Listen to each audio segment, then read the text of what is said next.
Joining me tonight in the studio is the legendary futurist and lawyer Andrew Eborn. Andrew, you listened to me wittering on there.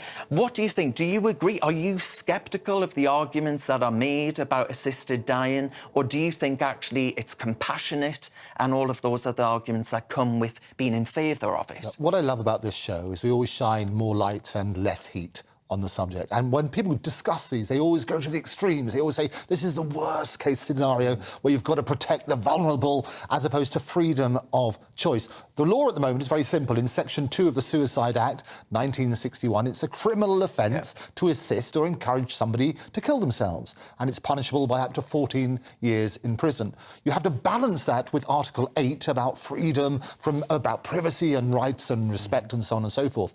What we also need to look at is people will mainly understand it when you're in that situation. If you've got somebody who is really genuinely ill and the best thing you can do is to release themselves, the question is, you've got a right to life, do you have a right to death?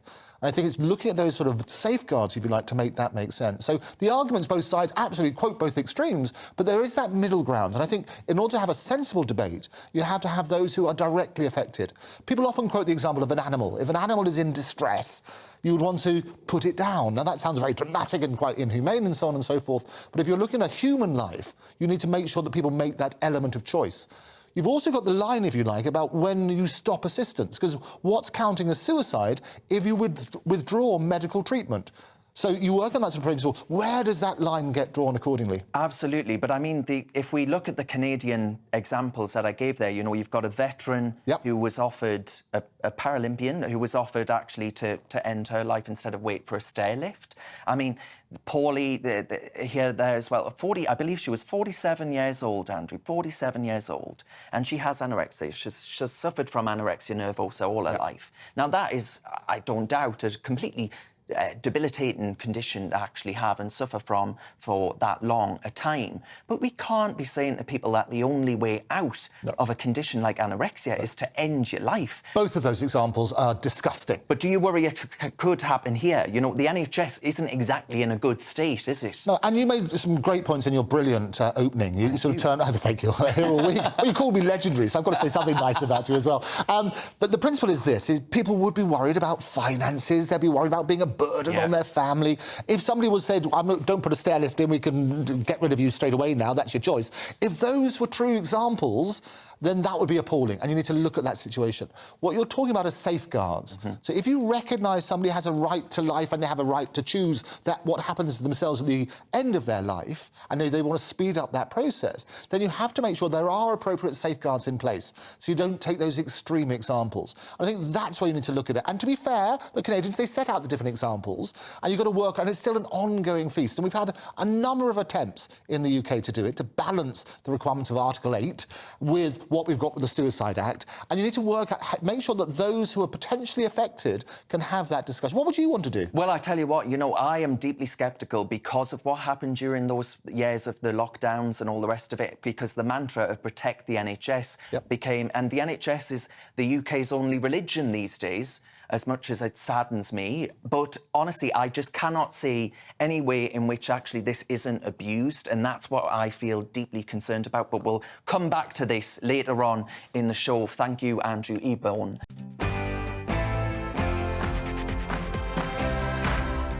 Now, Andrew Eborn, I want to know what you think about this. I think it's very simple, and what's great about this channel is you get real people on and say, how does it impact... Real Britain. Well, it is Real Britain. There's a show title there somewhere. What I found extraordinary, 645 billion kilometres, which is what we travelled, according to government statistics. 88% done by cars, vans and taxis, is what the statistics actually say. This is a tax on the poor. When you turn around and look at that sort of stuff, who are already suffering with inflation, with mortgage going through the roof and so on and so forth, unable to insulate that roof because of costs involved with that as well. So what we need to do, Uxbridge has already shown that the Labour Party, they snatched defeat from the jaws of victory as a result of it. Very true. And what's going to happen, it's going to give the Conservatives, this is why Rishi's out there saying, hurrah, in a way, let's embrace, just start oil, he's going to say. You work on that sort of principle because it's going to turn round and real people are going to say, we can't do do this. And it's not just the motorists, it's the impact as well on the shops, on the restaurants and so on and so forth. And we see more and more people in the high street disappearing. You've got Wilko, the tragic news about them and so on and so forth. About that. Absolutely, we love Wilko, of course. I love Wilko. Big up north. But I mean, how much do you think actually Rishi Sunak, is he doing enough to actually fight back against... Well, it's an interesting narrative, and this is why I think it's not just about the clean air, whatever the science is on, and there'll be debates about that sort of side. It is a tax on the poor. Yes. And you work on that sort of basis, rather like parking fines. Yes. Certain people need the money so they can pay for other services.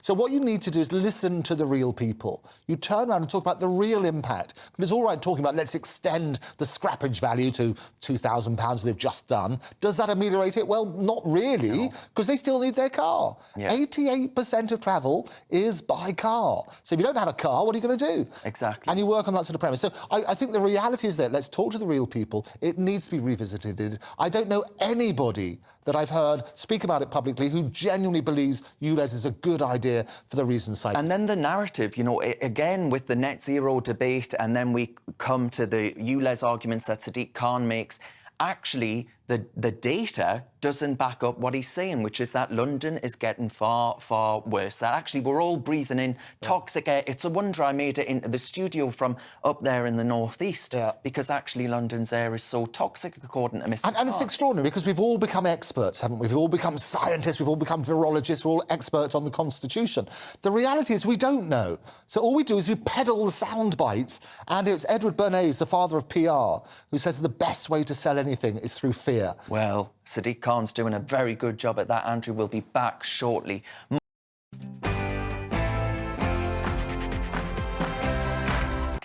Andrew, if I can turn to you whilst we try and sort out those tech issues with Dr. Stammer's pesky little things that they are, would you ever, if Parliament to say, look, we're going to go full steam ahead, we're going to copy Canada, it's all going to be fine, would you be worried about the fact that the Canadian Supreme Court once said, actually, we were totally fine with all of this, and now, you know, things have gone slightly awry? I think what I love about this show as well is the stuff we discussed in the break. When you and I are actually on the same ground on this, we talk about playing devil's advocate. There are extreme situations in all of it. You need to make sure there are safeguards so that the craziness, where somebody has a bad day and they feel like, I just can't cope today, euthanasia is an option, that would be wrong. You need to make sure, or the other thing, where somebody's got some relatives who just can't afford healthcare anymore, and they encourage an elderly relative to say, actually, there's an easy way out and you'll be doing a favour for all of us. Both of those situations are wrong. There's a middle ground with real people involved, and we talk about real people, and no doubt you've got the doctor back. Absolutely. Dr. Stammers, I'm going to bring you in now. I think you can hear me. Those tech gremlins are gone. Now, Dr. Stammers, you've heard what we've just said there. Do you agree with those sentiments? Are you concerned about the UK potentially moving in Canada's direction? Yes, I am very much so. And I think this deeply disturbing case, as Andrew was indicating, resulted in part because I understand that Mr. Andrew and his wife had to sell their villa in order to try and get medical care for her cancer. This wasn't something that had occurred overnight. And the lack of access to proper medical care of all kinds, and particularly palliative care, is a prime reason why I think many people, in theory, think that euthanasia is a good idea. I certainly witnessed several of my own relatives in great pain on hospital wards, and needed to do something about that, and did. So I understand the motivation for it. But I think that once you start training doctors to kill patients, even at their own request, it is very difficult to stop it. And every jurisdiction in the world that has introduced it has started off with a limited law for people with 6 months to live, what have you. And it's always expanded then to those with chronic disability, because once you accept the fact that if people are suffering, doctors are allowed to kill them for that suffering, how can you say that, say, the suffering of somebody with severe depression is not permitted and not akin to the pain of an advanced cancer? it's a well-known maxim that, you know, doctors say sometimes that the cheapest patient is the patient who is dead. And I can't see introducing assisted suicide or euthanasia legislation as a way of getting more money into the NHS. Just as in Canada, there are papers that I could point you to where the economists have done calculations to show how much Canada is saving by these thousands of deaths. Yeah, Dr. Stammers, stay just there, because I'm gonna turn now to Andrew Eborn, who I think is perhaps Dr. Stammers and I are as one on this issue. Now, do you have any sympathy whatsoever for the merit of the argument against, but actually campaigners like Assistance in Dying and all the rest of it? Really powerful stories. I don't doubt that for a second. Phenomenally powerful. And the fundamental medical ethics is do no harm. So I get it, and the conflict with doctors and so on and so forth. What the good doctor said is about the slippery slope. So the question is, where on the slope do we do it? If you've got an extreme example where somebody is desperate and they've gone through all the safeguards and so on and so forth, are there ever cases where that might be appropriate to say, OK, we understand it is so extreme and you've gone through all the appropriate safeguards that we spoke about, so it's not the slippery slope for all of it, but it is those extreme situations. And it's also the example I gave earlier about when you withdraw care because somebody says, OK, do not resuscitate or whatever, trying to work out that fine line between that very delicate situation and also assisted dying. Yeah, absolutely. Have we still got Dr. Stammers there? Yeah, can we put that question to him, where he would ever actually see a case like Andrew perhaps does, where actually this would be justifiable? I think one of the problems is that sometimes in care, in terminal illness, and my own father died of prostate cancer fairly recently, it was very, very difficult to... He expressed a wish that he was not given any further treatment. And even with me as a doctor, as his advocate, I could not stop him being put on a drip of antibiotics for a urine infection a week before he died.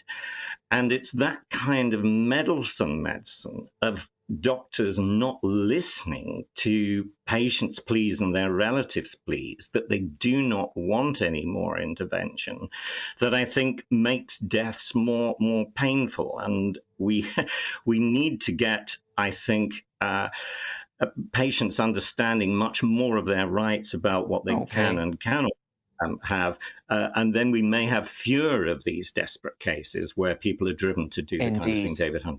Absolutely. Dr. Trevor Stammers there and Andrew Eborn before him, thank you very much for your time.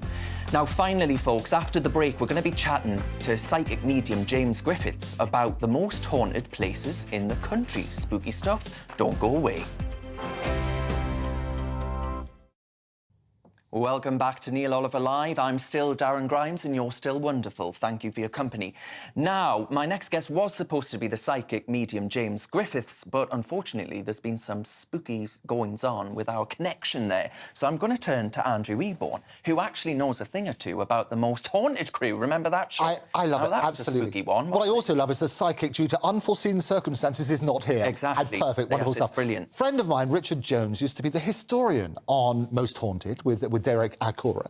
And basically what he did, he would find out little hooks, if you like, for these places that they visited. And one of them was Chillingham Castle, which was owned by, you know what Chillingham Castle is, owned by Dominic Cummings' father-in-law. Very so true. Glorious stuff. And apparently that's one of the most haunted places in the country. And there's also great tales about Henry VIII wandering the corridors of power in, I think, Blenheim Palace or whatever it is. And they realised they got CCTV footage of Henry VIII, but he couldn't get through the fire door, apparently. And we always thought, well, hang on, that's a bit strange. He's supposed to just walk through it, isn't he? So all of those sort of stuff is very interesting. I think from an Ofcom point of view, they always say that you cannot treat it as a real investigation when you're looking at these psychic things. You have to say it's for entertainment purposes only. And I think making sure there's the hook for that sort of historical place makes a lot of sense. But there used to be a real clamour for this stuff, didn't there? Because most Haunted was really popular. Oh, people love it. Yeah, absolutely. But do you think that's sort of gone away a little bit? Oh, no, do you people think it's want just to the internet believe. taking over and social media is awash with these sort of things? People want to believe in ghosts. I mean, it's a wonderful tourist attraction to say, hang on, this place is really haunted. It's rather like going to see Nessie. You know, if you drained Loch Ness and proved there was nothing there, what would happen to tourism then? So I think people want to believe on that sort of basis. So let's keep an open mind. Because, I mean, I was of the view that the only thing that's haunting Newcastle would be Mike Ashley and the spectre of him and his takeover of Newcastle United. But hey. I'm happy to be proven wrong, though. Well, everything's possible. You work on that sort of premise, which is always a thrill.